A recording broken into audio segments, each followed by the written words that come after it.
Welcome back to UA Insider. Up next, we have a piece that highlights both the on and off the court accomplishments of the Stony Brook School's Sadie Singer, a young woman who has given an assist to a community in need.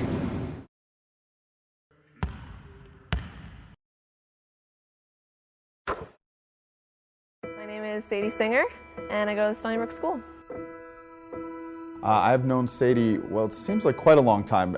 Sadie is a child of a faculty member here on campus, and all of our faculty live on the campus.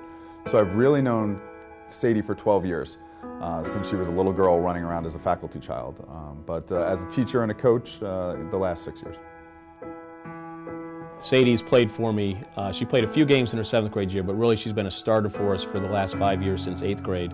I am her dad, and very proud of her, of course, in all she does. You know, we couldn't ask for a better kid. She's got a great faith. She loves people. She's great with the people around her, and then, you know, on the court, she's been a real blessing for us as well. So, when she was way back in 3rd grade, she'd be sitting on the bench, keeping stats, cheering on my teams. You know, so she's grown up around the game. She's always been kind of a part of the team. In the last 5 years, has been great to be able to coach her. Sadie is absolutely amazing. And what you see with Sadie when you look at her and you see the light in her face and she goes through life with a lot of joy, that's who she is. She's compassionate, bright, always looking to help others, smart in her classes, smart with her athletics, a leader. She's our head prefect, which is a big deal at the school. It's our most significant leadership responsibility, and Sadie is doing a phenomenal job really leading not just her class, but the whole school. Well, Sadie's our head prefect, which is the highest leadership position we have on the campus. And it was almost no doubt who it was going to be last year. You know, when it came up, it was going to be Sadie. She's a great captain in sports teams, but she's always been a leader. She's led in our mentoring program here at the school, which pairs up juniors and seniors with middle school students to make sure that they have somebody older that they can look up to. Sadie's been an integral part of that program. Sadie's worked on the admissions committee for years. She helps give tours and work with the admissions department. She's been a good student, very solid student, and hardworking student all the way along. So it's interesting because we have a leadership curriculum here at the school that we try really hard to work with students and try to develop their leadership. And then you have students who come along who just have it, and no matter what curriculum we give, they're going to be better than the curriculum. She's that person. As a coach, when you lose your point guard, you know, it's very difficult. We lost her in the middle of our playoffs last year. And as a dad, it's heartbreaking to watch one of your kids go through an injury like that. But in hindsight, you know, it forced her to persevere and work through that whole injury. I'm so proud of what she was able to accomplish this year coming back from that.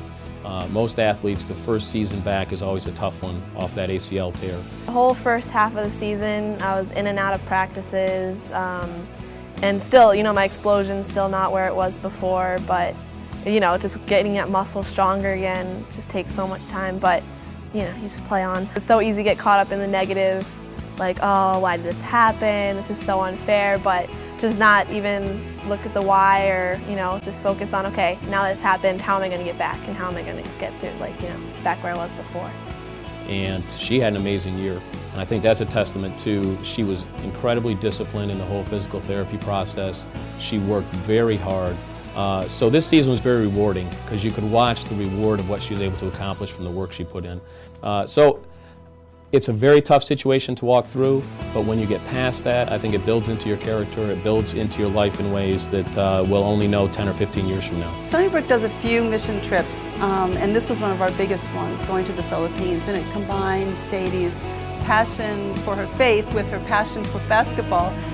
She just loves basketball, and it was a trip that incorporated basketball into meeting other children in the Philippines, and I think an opportunity to share both of those loves was really what motivated her. Just having the opportunity to get out of this culture and to kind of see the world and just a different perspective on life is such a unique opportunity. And to just have the chance to minister to a lot of the kids there and, you know, just share your faith, it's just such a cool experience to have that, you know, opportunity. And in the Philippines, everything is about basketball. Like, you know, it's not soccer. Every single village has a court, no matter how poor it is, every village has a court. So we would go and we put a team together, and so the guys would play, and the entire village would come out and just surround the court. I mean, hundreds of people, so it was so cool. It was such an awesome experience. Just having, you know, the ability to do something that you love, and at the same time serving others through it. It just doesn't get much better. Yeah, so we run part of the school in the morning, and then when we go into the villages, besides like playing basketball and just playing with the community there, we would hand out food, because we're given so much here in this culture, and so just the opportunity to give back is just a blessing. Coming up, we've got a piece on Garden City High School's girls lacrosse team. Keep it locked. You're watching UA Insider.